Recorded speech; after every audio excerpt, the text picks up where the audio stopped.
primero de todo, muchas gracias por darme la oportunidad de participar en estas jornadas tan interesantes sobre el vehículo eléctrico. Y en mi caso hablaremos un poco de cuáles son las baterías que utilizan los vehículos eléctricos actuales y echaremos también un vistazo a ver cuáles son o cómo serán las baterías que utilizarán los vehículos eléctricos del futuro. Pero antes de empezar, está claro que las baterías son un elemento clave para la implementación del vehículo eléctrico y para otras muchas aplicaciones para la implantación de energía, sacar el máximo rendimiento de las energías renovables. Pero sí que me gustaría, que de alguna forma saber cuáles son las primeras imágenes que os vienen a vosotros a la cabeza cuando hablamos de una descarbonización de la economía, una descarbonización del transporte, el uso de energías renovables o la fabricación de las baterías. ¿Qué tipo de imágenes nos vienen a la cabeza, ¿no? Normalmente suelen ser imágenes de días soleados, con un entorno verde, el cielo azul, el sol brilla. Pero también hay otras imágenes que no son tan bonitas, que son más turbias, más grises y que lamentablemente están también relacionadas con los procesos de fabricación de las baterías. Esto, por ejemplo, son imágenes reales de minas de extracción de cobalto en la República del Congo, y el cobalto es uno de los materiales principales en la fabricación de las baterías actuales.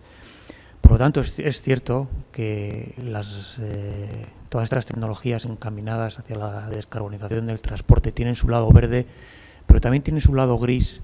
Es muy importante que tratemos de evitar o por lo menos minimizar. Y hablaremos de esto un poquito más adelante.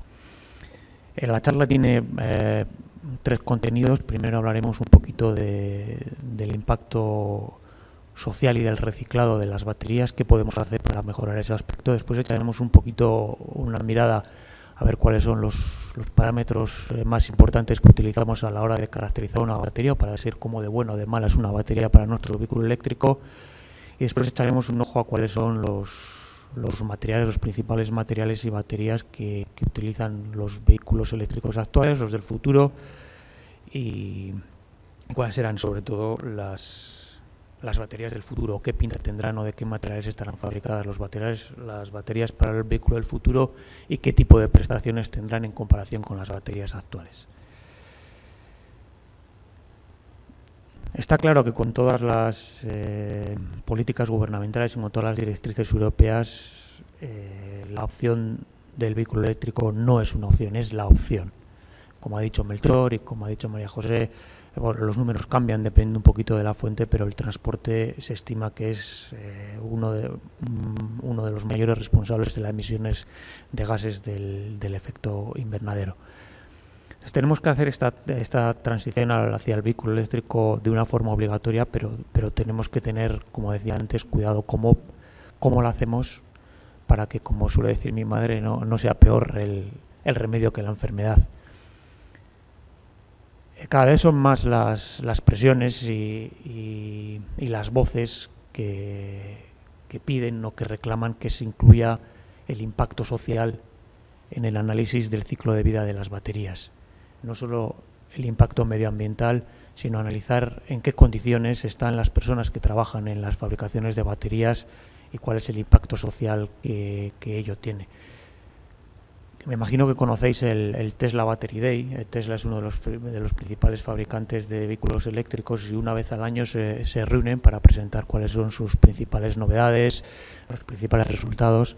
Bueno, pues ahí en la última celebración el año pasado, ya un gran número de accionistas le pidió a Tesla, a la dirección de Tesla, que adquiriese compromisos claros para que todas las baterías que se integraban en sus vehículos estuviesen fabricados de una forma sostenible, no solamente desde el punto de vista medioambiental, sino desde el punto de vista social.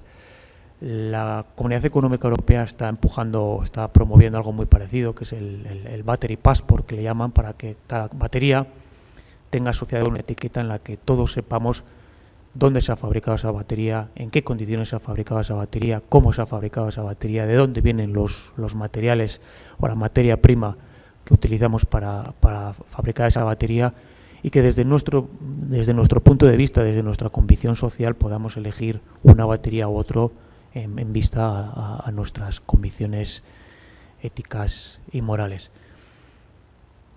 Por otra parte, el boom del vehículo eléctrico está en su punto inicial. Será dentro de 15 o 20 años cuando tenga un implante masivo y cuando realmente tengamos una cantidad ingente de baterías que han cumplido su vida útil, su primera vida útil, su segunda vida útil, como decía Melchor, y habrá unos residuos que tendremos que gestionar.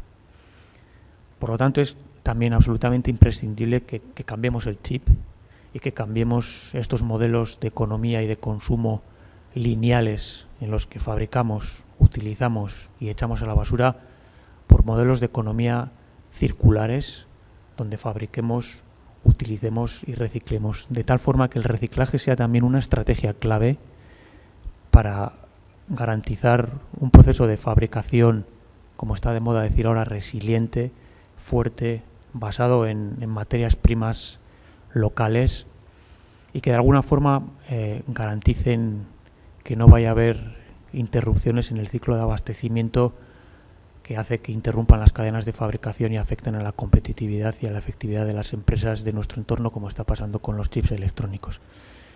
Y para eso está claro que cuanto más materia prima saquemos de aquí, menos necesitaremos de aquí. Nuestro proceso de fabricación, nuestro proceso de abastecimiento tendrá menos dependencia de los factores geopolíticos y más fuerte será nuestra industria que trabaja en la fabricación de baterías en este caso.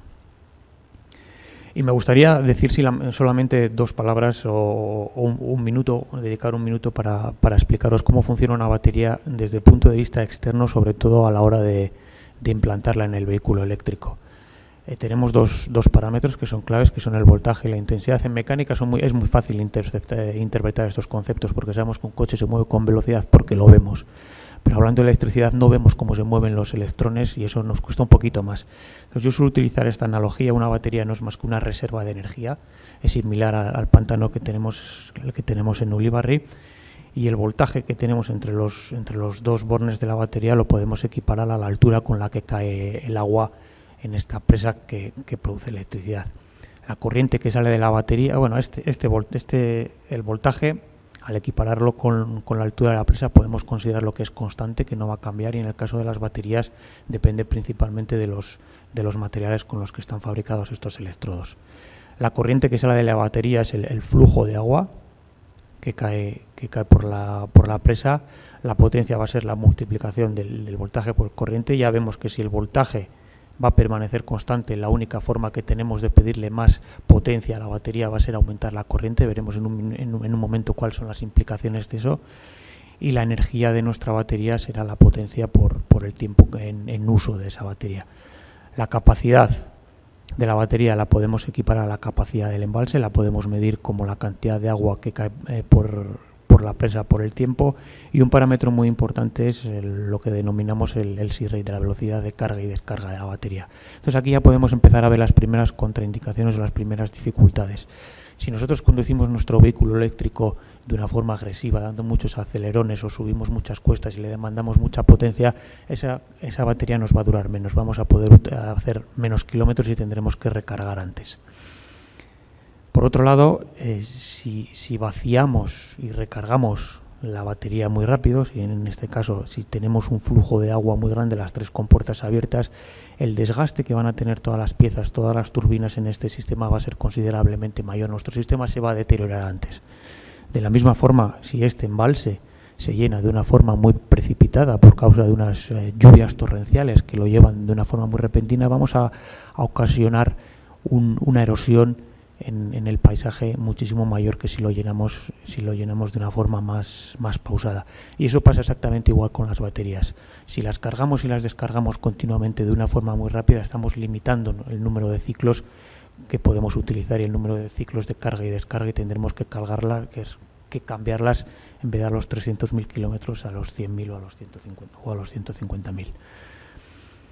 Hemos introducido conceptos como la energía. Nosotros para caracterizar las baterías utilizamos la energía en términos de vatios hora por kilogramo de batería, cuánta energía son capaces de almacenar por kilogramo, y potencia, qué potencia por kilogramo son capaces de suministrar a las baterías. Aquí os he puesto diferentes tecnologías que han ido apareciendo a lo largo de la historia, no solo de baterías, sino también de otros sistemas de almacenamiento de energía, como son los supercondensadores.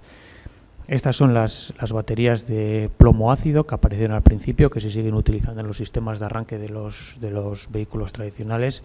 Siguen siendo a día de hoy el 90% de las baterías que se venden, por lo tanto siguen siendo ampliamente utilizadas. Este tipo de baterías, como veis, son capaces de entregar mucha potencia, pero por periodos muy limitados de tiempo, por lo que tenemos muy poca energía. Después aparecieron las baterías de níquel-cadmio y de níquel-haluros de metal, que son las que llevaban los primeros vehículos híbridos, como el famoso Toyota Prius. Llevaba este tipo de baterías en las que ya teníamos un mejor compromiso de potencia y de energía, pero como veis, siempre si queremos incrementar una, sacrificamos la otra. Y hace en torno a 20-25 años que entraron en el mercado un nuevo paradigma de baterías, que son las baterías de ion litio, donde, como veis, podemos cubrir un abanico muy amplio tanto de potencias como de energías, y esto es gracias a la utilización de diferentes materiales para la fabricación de los electrodos. En estas tecnologías estamos más restringidos. En este tipo de tecnología podemos utilizar diferentes materiales, como veremos en un minuto, que nos dan esa versatilidad. Pero lo volvemos a ver muy claramente. Si utilizamos materiales que nos dan mucha potencia, tenemos muy limitada la energía, tenemos muy limitada la autonomía del vehículo, mientras que si utilizamos otro tipo de baterías, tenemos grandes autonomías, podemos recorrer muchos kilómetros, pero con muy poca potencia. Para entender este dilema podemos comparar a Usain Bolt con Eliud Kipchoge. Usain Bolt es capaz de correr 100 metros en menos de 10 segundos y Eliud Kipchoge 42 kilómetros en menos de 2 horas. No le podemos pedir a Usain Bolt que corra a los 100 metros o a esta misma velocidad, o que corra la maratón en el mismo tiempo que Kipchoge, y al revés. Kipchoge nunca va a ser capaz de correr los 100 metros en este tiempo, porque están hechos de una forma diferente y tienen unas compresiones diferentes. Lo mismo pasa con las baterías. Tenemos unas baterías que están fabricadas para entregar potencia y tenemos unas baterías que están fabricadas para almacenar mucha energía. Lógicamente, van a poder Usain Bolt, si se entrenase, podría correr una maratón, y Eliud Kipchoge, por supuesto, va a poder correr 100 metros, pero a otros ritmos. Con las baterías pasa lo mismo. Una batería de potencia, por supuesto, nos va a dar una cierta autonomía, y una batería de energía, por supuesto, nos va a dar cierta potencia que puede ser útil para mover nuestro vehículo en prácticamente cualquier situación. También en un minuto os voy a explicar cómo funcionan estas baterías de ion litio. Están principalmente porque nos van a ayudar a entender esas diferencias en autonomía y en tiempos de carga y descarga. Una batería está compuesta principalmente por 3 elementos: un ánodo, un electrolito líquido y un cátodo. El cátodo son óxidos metálicos que tienen átomos de litio. Cuando enchufamos la batería a un punto de recarga, estos electrones que se insertan en el cátodo provocan unas reacciones químicas que hacen que se liberen estos iones de litio, que viajen con sus cargas a través del electrolito líquido y que se almacenen. Los ánodos son grafito. El grafito no son más que capas de grafeno, capas de carbono, donde los iones de litio se almacenan. Cuando hemos transferido todos los iones de litio de un electrodo al otro, decimos que la batería está cargada. Si ahora la desenchufamos de la red y aquí ponemos una resistencia, se produce el fenómeno contrario. Hay electrones que salen de este electrodo, los iones de litio recorren el camino contrario y se vuelven a quedar almacenados en el cátodo. Este movimiento de electrones es lo que hace que se mueva nuestro vehículo eléctrico. Como podéis ver, el número de kilómetros, la autonomía o la energía que almacene la batería va a depender del número de iones de litio que seamos capaces de mover en un sentido desde un electrodo al otro, y que seamos capaces de almacenar en el ánodo. y el tiempo de carga y descarga va a depender de cómo de rápido se muevan estos iones de litio y estos electrodos y estos electrones en este electrodo y en este otro electrodo. Aquí os he puesto diferentes materiales que se utilizan para fabricar los cátodos de las baterías actuales. Este es el que utiliza la mayoría de los vehículos eléctricos actuales, el litio fosfato hierro, que como veis tiene, pues, en comparación con los demás, pues prácticamente son los capaces de almacenar la menor cantidad de energía. Los vehículos de más prestaciones, los que tienen autonomías más elevadas, están migrando hacia este tipo de materiales, que son óxidos de cobalto, manganeso y níquel, y óxidos de aluminio, cobalto y níquel, en los que la cantidad de energía que pueden almacenar es muchísimo mayor. Pero como todo en esta vida, esto es un sacrificio. Lo que mejora una cosa se empeoran las otras. Y eso lo he intentado reflejar en esta tabla de aquí. Las baterías de litio fosfato hierro, que como os digo son las que utilizan la mayoría de los vehículos eléctricos actuales, tienen una entrega de potencia suficiente como para mover el vehículo eléctrico en cualquier situación.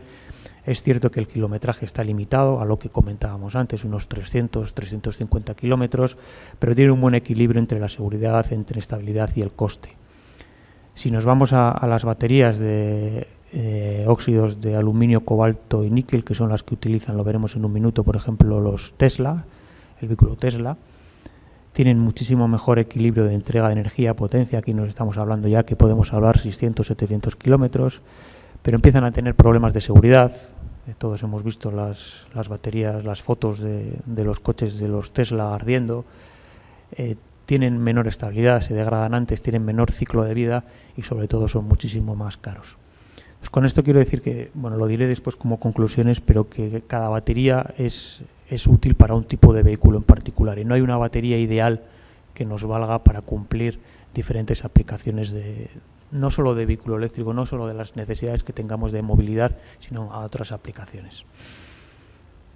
Les hemos puesto números a los conceptos y ahora quiero que pongamos imágenes a los números. ¿Cómo es un kilovatio hora? ¿Cómo podemos almacenar o dónde cabe un kilovatio hora? Estas son las baterías que también veremos en un momento que utilizan también los Tesla del formato 18650, que son muy parecidas a las pilas AA que se utilizan habitualmente para un número de aplicaciones. En una de estas pilas caben 0,01 kilovatio hora.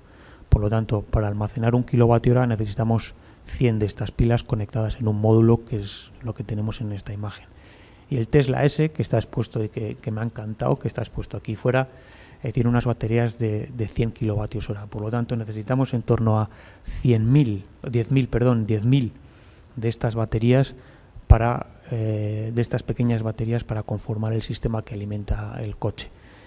Tenemos en torno a 10.000 de estas pequeñas baterías que están en el chasis de nuestro coche, unidos en módulos y dependiendo del equilibrio entre voltaje y corriente que queramos alcanzar, se unen en serie o en paralelo estos módulos para conformar lo que llamamos el battery pack, que es en torno a unos 500-550 kilos de peso.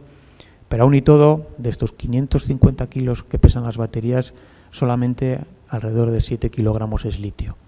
Por lo tanto, cuando se dice en algunos foros que el litio es el principal limitante de la fabricación de las baterías, yo no lo tengo del todo claro. Hemos visto un ejemplo en el que se utilizaban baterías en un formato cilíndrico. El grupo Nissan y el grupo Infiniti hasta ahora está utilizando otro tipo de concepto diferente. Son este tipo de baterías planares, que son como sobres, prácticamente son sobres que se pueden incluso doblar, donde aquí tenemos los contactos eléctricos. Esto sería una celda. Estas celdas lo mismo se unen en serie o en paralelo en los módulos, y estos módulos se unen en el battery pack que va por debajo del coche. En este caso, bueno, tenemos una batería de 24 kilovatios hora que está fabricada con unos materiales diferentes a los que utiliza Tesla. Y si echamos un ojo a cuál va a ser el futuro, pues como podéis imaginaros, si queremos mejorar las capacidades de almacenamiento, queremos mejorar la autonomía de nuestro vehículo y queremos mejorar los tiempos de carga y descarga de nuestros vehículos, con esta tecnología lo que tenemos que hacer es trabajar en nuevos materiales. Y esos nuevos materiales para los electrodos, tanto para el contacto positivo como para el negativo, están diferenciados en generaciones. Las primeras generaciones hacían uso exclusivo del grafito y del hierro, del litio fosfato hierro, como os decía anteriormente. En la actualidad estamos en estas generaciones, la generación 2B y 3A, en el que los números que siguen a las letras son las diferentes aleaciones o la cantidad de cada uno de los materiales que ponemos en la aleación, en cuanto a níquel, cobalto y manganeso. A medida que aumentamos el contenido de níquel, aumentamos la capacidad de la batería, pero empezamos a comprometer la seguridad. Entonces está intentando optimizar la proporción de cada uno de los materiales para alcanzar el mejor equilibrio. Se está empezando a jugar también a nivel de ánodo, ya no solo grafito, se está empezando a introducir silicio, porque el silicio tiene una capacidad para almacenar carga muchísimo mayor que la del silicio. Podemos meter muchísimos más iones de litio, como os enseñaba en la transparencia anterior, si añadimos silicio al grafito. Y todas las esperanzas están puestas en una nueva generación de baterías, la generación 4, que se llaman baterías de estado sólido, de las que probablemente habréis oído hablar. La idea de este tipo de baterías es sustituir el electrolito líquido que os he enseñado anteriormente, que es el que mueve los iones de litio en un sentido o en otro cuando se carga la batería, por un sistema sólido. Este electrolito líquido, uno de los principales inconvenientes que tiene actualmente es que es inflamable, es relativamente, no voy a decir fácil, pero es posible que en condiciones, que en determinadas circunstancias coja fuego. Y además con el peligro añadido de las fugas que tienen el hecho de utilizar electrolitos líquidos. Si sustituimos este electrolito líquido por una película sólida de un material inerte, de un material que no reaccione, además de ganar en seguridad, podemos utilizar como contacto negativo litio metálico. Litio metálico en este caso no podemos utilizar porque reacciona muy fácilmente con todo tipo de líquidos y humedades y se deteriora muy rápidamente.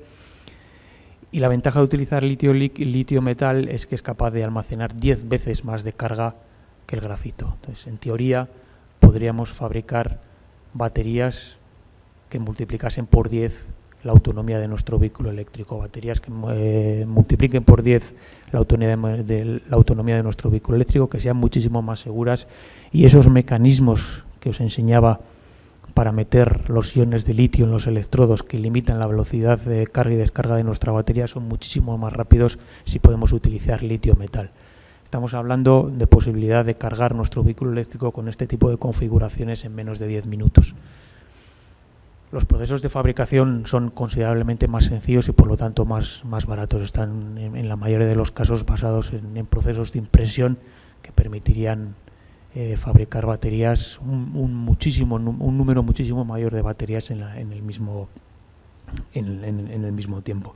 Por eso que las baterías de estado sólido se les considera actualmente como el santo grial de las baterías, donde las promesas de todos los fabricantes de automóviles se supone que se van a cumplir gracias a este tipo de baterías. La realidad es un poco diferente y a día de hoy no hay todavía ningún comerciante o ningún fabricante de este tipo de baterías, pero sí es cierto que los principales fabricantes de automóviles, todos los que os he puesto aquí, están invirtiendo en empresas tecnológicas que trabajan en este tipo de tecnologías. Absolutamente todas participan ya en empresas tecnológicas. Y aquí os he puesto una pequeña comparación, ¿no?, de la ventaja que esto puede suponer.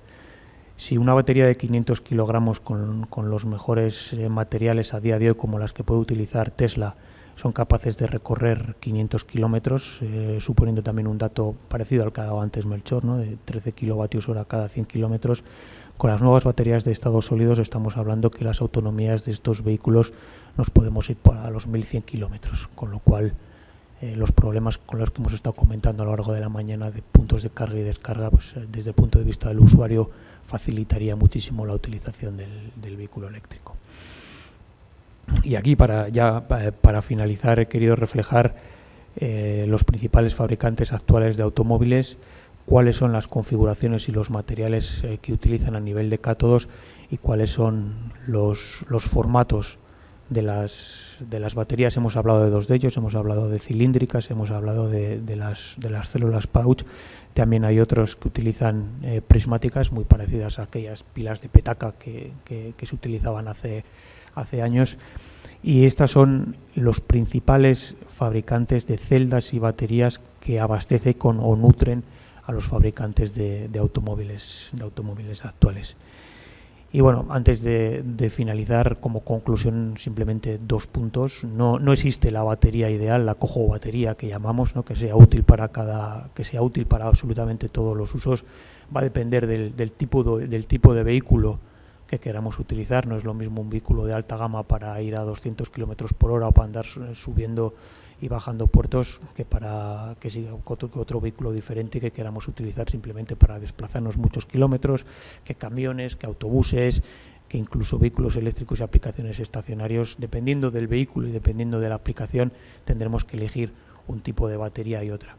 Y el segundo mensaje, aunque son tecnologías que están destinadas a esta transición energética, hay aspectos en sus procesos de fabricación que tenemos que cuidar para como decíamos antes, o como se decía antes, cuidar a nuestro planeta y que esté con nosotros en unas condiciones saludables durante muchos años. Muchas gracias por vuestra atención y intentaré responder cualquier tipo de pregunta, o intentaremos responder a cualquier tipo de pregunta en la mesa de debate de después. Muchas gracias.